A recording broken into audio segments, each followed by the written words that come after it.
प्रिय विद्यार्थियों, आपका एक बार फिर से स्वागत है। अब हम आपको बताएंगे आनत तल पर घर्षण। देखिए, स्लोपिंग प्लेन पर कैसे घर्षण काम करता है। Friction on a sloping plane. देखिए, सपोज हमारे पास क्षैतिज से, ये हमारा क्षैतिज तल है कोई, मान लीजिए ऐसे, और थीटा कोण पर एक क्षैतिज तल है जिस पर हमने एक कोई वस्तु को रखा हुआ है ऐसे। तो आप देखेंगे इस वस्तु पर, देखिए, एक तो इसका भार लग रहा है mg, और एक क्या है, इसके तल के लंबवत एक लगा अभिलंब प्रतिक्रिया बल R लग रहा है। ठीक है, अब देखिए क्या हो रहा है, ये R जो है अभिलंब प्रतिक्रिया बल लग रहा है। अब अगर देखिए हम ज्योमेट्री से देखें, अगर ये कोण जो है थीटा होता है और mg को हम दो घटकों में विभाजित कर सकते हैं। यानी ये अगर कोण थीटा है तो ऐसे ये कोण भी थीटा हो जाएगा ज्योमेट्री के हिसाब से। तो ये जो भार mg है इसको हम दो घटकों में विभाजित कर सकते हैं। एक हो गया mg cos थीटा क्षैतिज घटक, और एक हो जाएगा mg sin थीटा जो इस पिंड को नीचे की ओर खिसका आएगा। लेकिन घर्षण बल के कारण इस पिंड पर इन दोनों संपर्क तल, यानी ये स्लोपिंग प्लेन और ये जो पिंड है, इसके संपर्क तल पर एक विपरीत दिशा में एक बल भी लगेगा, स्थैतिक घर्षण।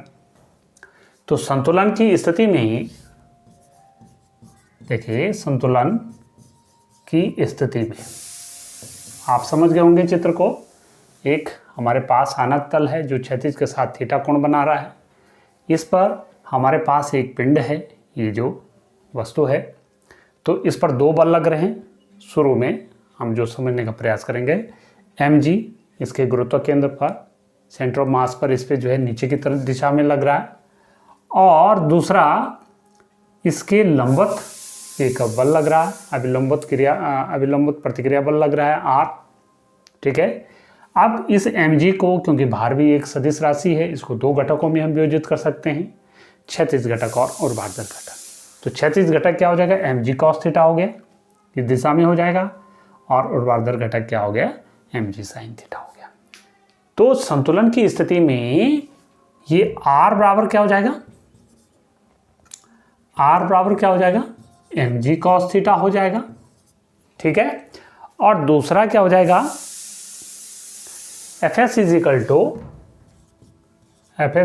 टू mg sin थीटा, या इसको हम थोड़ा और आगे अगर करें, R minus mg cos theta, इनका जो परिणामी हो जाएगा 0, या fs is equal minus mg sin theta बराबर 0।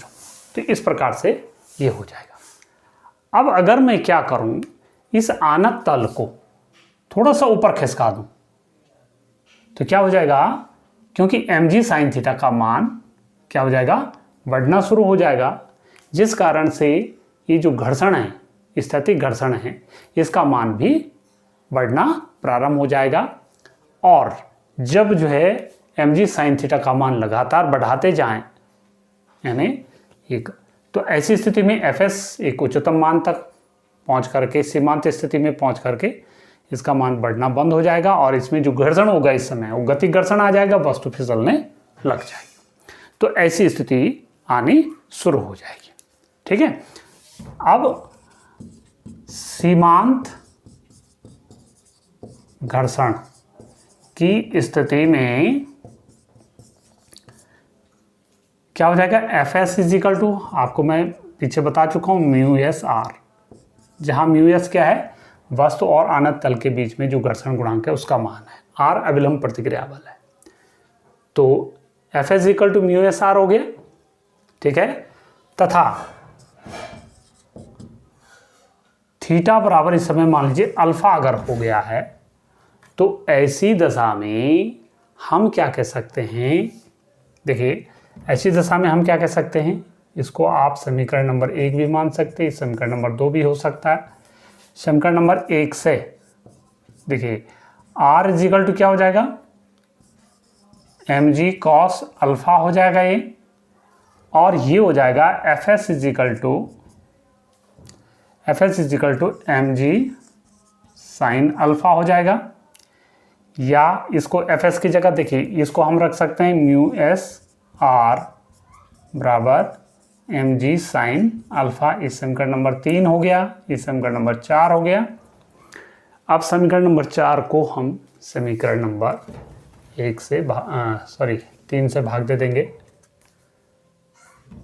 4 को 3 से भाग देने पर तो देखिए हमारे पास क्या हो जाएगा, म्यू एस आर बटे R is equal to mg sine alpha upon mg cos alpha. तो यहाँ से mg कट जाएगा, आर कट जाएगा, और म्यू एस इजिकल टू हो जाएगा टेन अल्फा। तो कहने का मेरा मतलब ये है, यानी टेन अल्फा बराबर म्यू एस, ये आ गया, ठीक है। और गतिक घर्षण की स्थिति में, गतिक घर्षण की स्थिति में इसको मैं 10 अल्फा इजिकल टू म्यू के हो जाएगा। तो ऐसे हम निकाल सकते हैं। तो देखिए कहने का ये मतलब है, मैं ये बोल रहा था कि ये प्रश्न आपके पास आता है कि एक समतल, एक आनत तल जो कि क्षैतिज के साथ थीटा कोण से झुका हुआ है, तो उसका घर्षण गुणांक कितना होना चाहिए, या वो जो है क्षैतिज के साथ उसका कितना कोण होना चाहिए उस आनत तल का, कि ताकि उसमें कोई वस्तु, इतने ग्राम की वस्तु द्रव्यमान दे रखा होगा, वस्तु उस पर संतुलन की स्थिति में रहेगी कि वो फिसले नहीं। तो इसकी हेल्प से हम क्या कर सकते हैं, उसका मान निकाल सकते हैं, उस कोण का मान निकाल सकते हैं, ठीक है। तो ये था आपका आनत तल पर घर्षण, और इसकी हेल्प से हमने संतुलन की स्थिति में भाई वस्तु इसमें बिना फिसले जो है बैलेंस बना करके यहाँ पर टिकी रहे, तो ये थीटा कोण जो है कितना होना चाहिए, वो तो 10 alpha is equal to mu S. अगर अल्फा से थोड़ा सा ज़्यादा जो है अगर ये कोण हो जाता है, तो वस्तु उसमें जो है फिसलने लग जाएगी, यानी वस्तु में जो है अब स्थिति क्या हो जाएगी, गतिक घर्षण वाली स्थिति आ जाएगी, ठीक है। तो इस प्रकार से ये आपका टॉपिक था। तो मुझे लगता है कि आप समझ गए होंगे। तो चलिए मिलते हैं फिर अगली वीडियो के साथ, तब तक के लिए आप सभी का धन्यवाद।